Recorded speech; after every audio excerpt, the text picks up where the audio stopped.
Hey folks, we're back with the second video for Unit 3, Day 11. And here we're going to look at how to find the distance from a point to a line in R3.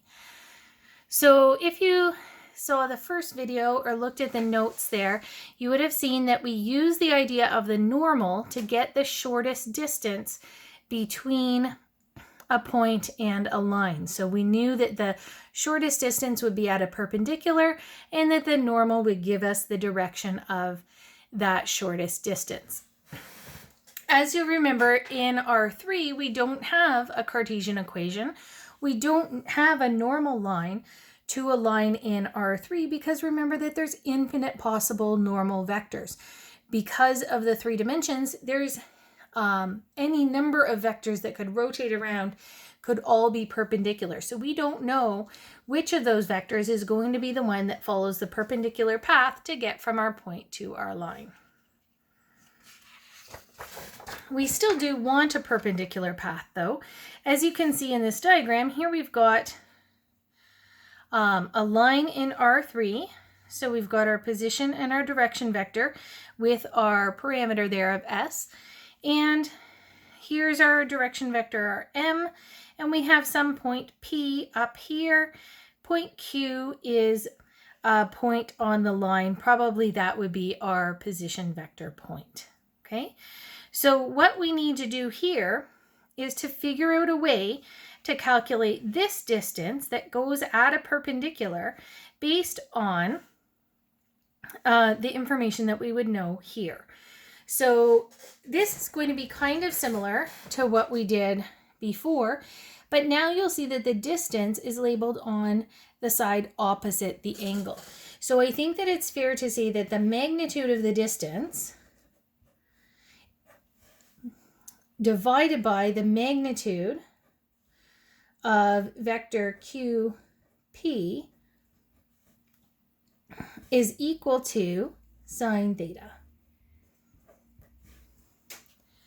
Okay, because we have opposite over hypotenuse here. Now, we didn't have, in the last one we had a cos theta, so we used dot product. What do we know about the sine theta here? The sine theta came up in the cross product. So remember that the vector m, which we'll call the direction vector along this line, and vector QP, so the magnitude of m cross QP equals the magnitude of m times the magnitude of QP times sine theta. We know that from the definition of the cross product. And here we know our distance equals the magnitude of QP times sine theta. So that's really similar, right? We can figure we want this piece, so we have to divide out that magnitude of m on both sides.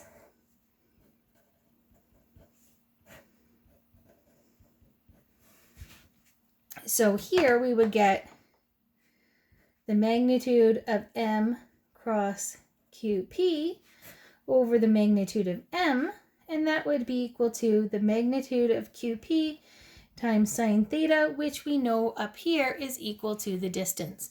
So that's going to be our distance formula in R3. We're going to take the magnitude of the direction vector, crossed with QP, divided by the magnitude of the direction vector. And the QP is the vector going from the point on the line to the point that we're finding the distance from. So that's going to be our equation. And then we're going to look at how that works out in practice. Oh, didn't need that page for proof. So here we've got our point and our line, and we want to find the distance between these. So we know that our distance equals the magnitude of m cross QP divided by the magnitude of m. So remember that Q was our position vector, or our point on the line, and M was the direction vector. So we have to do a bit of calculations here. We need to figure out what the QP vector is. So that's a vector going from point Q to point P. So I'll do ending minus starting. So 1 minus -3 is 4. -2 minus 1 is -3. 5 minus 2 is 3.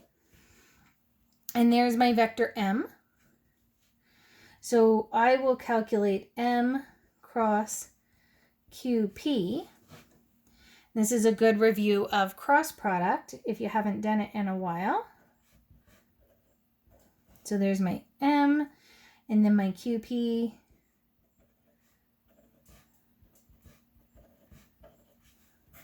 And then we're going to go down minus up. So here I have 9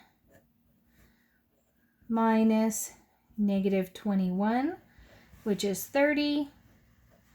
28 minus 3, which is 25. -3 minus 12, which is -15. So M cross QP is 30, 25, -15. So we're going to have to find the magnitude of this vector and the magnitude of my direction vector M, and that will give me the distance.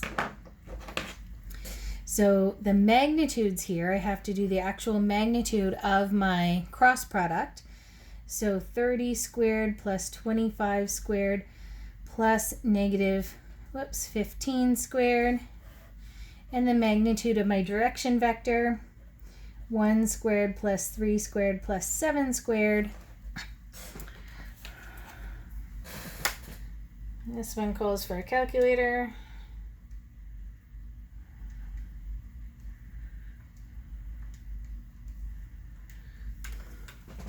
So here I get the square root of 1750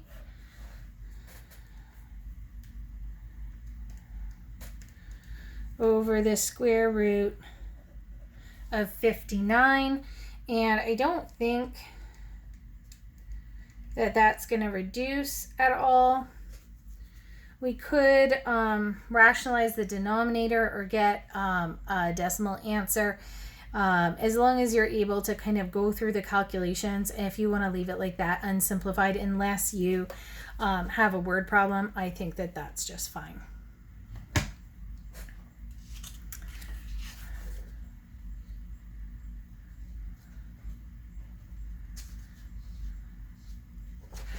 The next example is going to look at how we can find the distance from the point to a line using the dot product. So this is a different way, and I actually kind of like this way because I am terrible with memorizing formulas. And honestly, like if I was in a semester where I was not teaching calculus and vectors, I wouldn't be able to tell you that formula. I'd be able to come up with it, but I couldn't like pull it up off my top of my head. So if you don't like memorizing formulas, this is kind of an alternate solution to how you can find the distance from a point to a line using the dot product. So we are going to kind of draw this out and talk a little bit about it. So here's my line, and I'll have a point up here. Now on my line, I'm going to know two things. We know for sure that you're going to have a point on your line, and you're going to have a direction vector along the line. So the point on your line is your position vector, so I'll kind of color coordinate these. And then the direction along the line is that guy, okay? I also know that there's going to be some point here where this perpendicular happens. I don't know where that is, but I'm going to call it P1. And P1 I know is a point on the line. So I know at P1, my x value is going to be -3 plus t. My y value is going to be 1 plus 3t. And my z value is 2 plus 7t.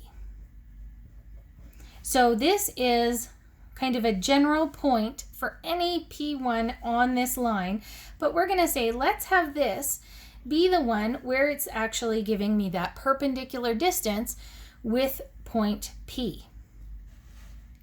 And how could I tell that? How would I be able to tell that that distance was perpendicular, that this vector P1 is perpendicular to the line? Remember, whenever we hear about two vectors being perpendicular, we know their dot product is 0. So I would know that the vector P1 dot m with my direction vector would equal 0. And that would allow me to find the t value where that would give the point where this perpendicular would happen. So I'm going to write vector from this point, vector P to P1 is going to be the end point, which is these ones, minus the starting point. So -3 plus t minus 1 is -4 plus t. 1 plus 3t minus -2. Careful with double negatives there. We've got 3 plus 3t. Then 2 plus 7t, but minus 5. I have -3 plus 7t. So this is a vector for vector P to P1 is given by this vector here. And I'm not maybe going to have space in there, but I know that that vector dot with the direction vector of the line will equal 0. So I'm going to do that and solve that for t. So -4 plus t times 3, or not times, 3 plus 3t, and -3 plus 7t dot with the direction vector 1, 3, 7 will equal 0. Then we've got multiplying these 1 times -4 plus t plus 3 times 3 plus 3t plus 7 times -3 plus 7t equals 0. So -4 plus t plus 9 plus 9t minus 21 plus 49t equals 0. And then gather up my like terms, I end up with 59t, and then -4 plus 9 minus 25, I think I've got 16 there. So t is -16 over 59. Not an ideal value for t. It is a little bit easier if these end up being nicer numbers. But now the distance is going to be the magnitude of vector P1. So it's the magnitude of this vector is the shortest distance. And I know my t value, so we can just sub it in there. So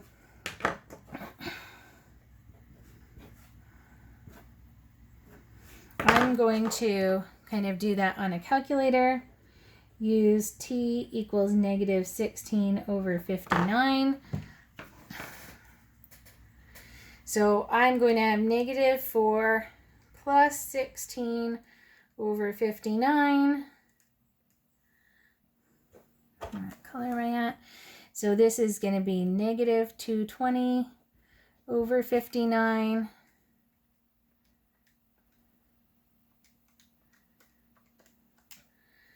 And 129 over 59, and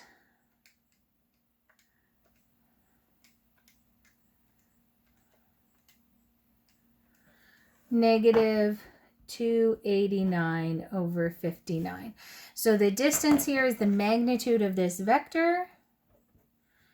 It's going to be the square root of negative 220 over 59 squared plus 129 over 59 squared plus, going a little bit off the screen here, negative 289 over 59 squared.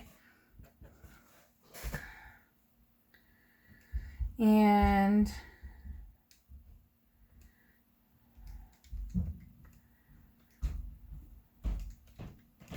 so I get a really big number and a square root on top, 148,562, and on the bottom I would have 59 squared for all the common denominators, and then the square root of that would be just 59. So we can end up with quite a different process depending which appeals to you more, whether you feel more comfortable with just memorizing the equation or whether you would rather kind of do a more analytic approach. Either one is fine.